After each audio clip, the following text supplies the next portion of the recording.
আসসালামু আলাইকুম রহমতুল্লাহ। Welcome back to another lesson. এই পাঠে আমরা মজার কিছু ইংরেজি শিখব।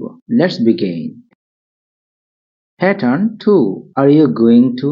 এটার মাধ্যমে আমরা সহজে একটা প্রশ্ন করতে পারি। কেউ কিছু একটা করতে যাচ্ছে, তাহলে আমরা সহজেই প্রশ্ন করতে পারি, are you going to? Are you going to eat that? তুমি কি সেটা খেতে যাচ্ছ? Are you going to read the book? তুমি কি বই পড়তে যাচ্ছ? Are you going to buy it? তুমি কি এটা কিনতে যাচ্ছ? Are you going to watch TV? তুমি কি টিভি দেখতে যাচ্ছ? Are you going to watch that movie today? তুমি কি আজকে সেই মুভিটি দেখতে যাচ্ছ? No, I have other plans. আমার অন্য কাজ আছে। তাহলে এটার মাধ্যমে আমি আরো কোয়েশ্চেন তৈরি করতে পারি। এবার তোমার পালা। Pattern 3, are you? এটা খুব সহজ এবং সিম্পল একটা প্রশ্ন। Are you busy?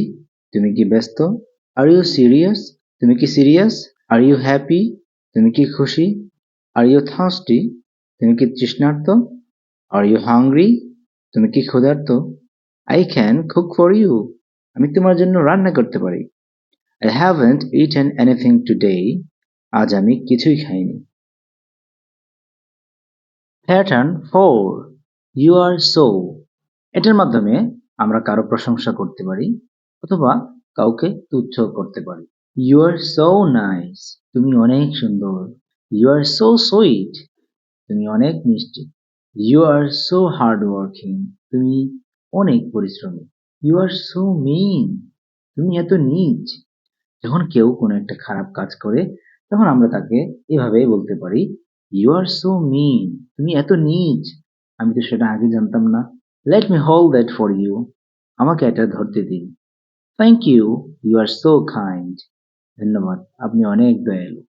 Pattern 5, I am looking forward to. আমি অপেক্ষায় আছি। খুব চমৎকার একটি ব্যবহার, যেটা আমরা অনেক সুন্দর করে বলতে পারি নেটিভদের মতো করে। I am looking forward to our trip. আমি আমাদের ভ্রমণের অপেক্ষায় আছি। I am looking forward to meeting her. আমি তার সাথে সাক্ষাতের অপেক্ষায় আছি। I am looking forward to hearing from you soon. আমি শীঘ্রই তোমার কাছ থেকে শোনার অপেক্ষায় আছি। I will talk to my team first and then I will get back to you. প্রথমে আমি আমার টিমের সাথে কথা বলবো, তারপর তোমাকে জানাবো। Great, I am looking forward to hearing from you soon. ভালো, আমি শীঘ্রই তোমার কাছ থেকে শোনার অপেক্ষায় আছি। তাহলে প্রতিদিন অল্প সময় ব্যয় করে আমরা কিন্তু নেটিভদের মতন করে ইংলিশ শিখতে পারি। ভিডিওটি ভালো লাগলে লাইক, কমেন্ট এন্ড সাবস্ক্রাইব।